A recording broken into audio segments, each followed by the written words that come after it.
भाई भौणी मैंने एबे गुरुमा तुमको शुआ ओ मालती गप कहबे आमे समस्ते शुणिबा। कुनी झीलटे ना तार मालती। दिने से विद्यालय घर को फेरुथिला।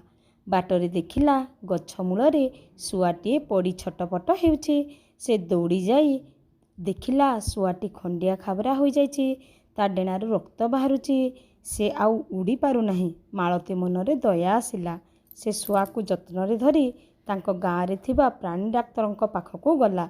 शुआ को देखाइला। डाक्तर स्थान को सफा करदेले एवं मलम लगाइदेले। किछि औषध मध्य खुआइबा पई देले। मालती घर को जाई डाक्तर कहिबा अनुजाई शुआर जत्न नेला। ताको पाचिला पिजुली खाइबाकू देला। औषध मध्य खुआइदेला। 4-5 दिन पर शुआटी भल होई गला। मालती शुआ को ता सांग मानक पाखक उड़ी जीवा पई से गछ पाखरे नै छाड़ीदेला। निजे घर को फेरी आसिला।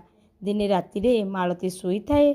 सकाळु सकाळु कि जणे ता झरका पाखरे मालती नानी सकाळ हेलाणी, मालती नानी सकाळ हेलाणी कही उठेई देला। मालती सेजरे उठी झरका खोली देखिला बेलको शुआटी बसिछि। मालती खुशी होई गला। शुआटी को आनी गेल कला। आउ ताको किछि खाइबाकू देला। आउ पुणी ताको उड़ेई देला। सबुदिन सकाळु शुआटी मालती को सेमिति उठाइबाकू लागिला। मालती घर बगीचारे थिबा पिजुली गछरे शुआटी रहिला। आउ कुआड़े भी से गलानी। मालती ओ शुआ धीरे धीरे सांग होई गले। केही काहाको छाड़ी आउ रही पारिले नाही।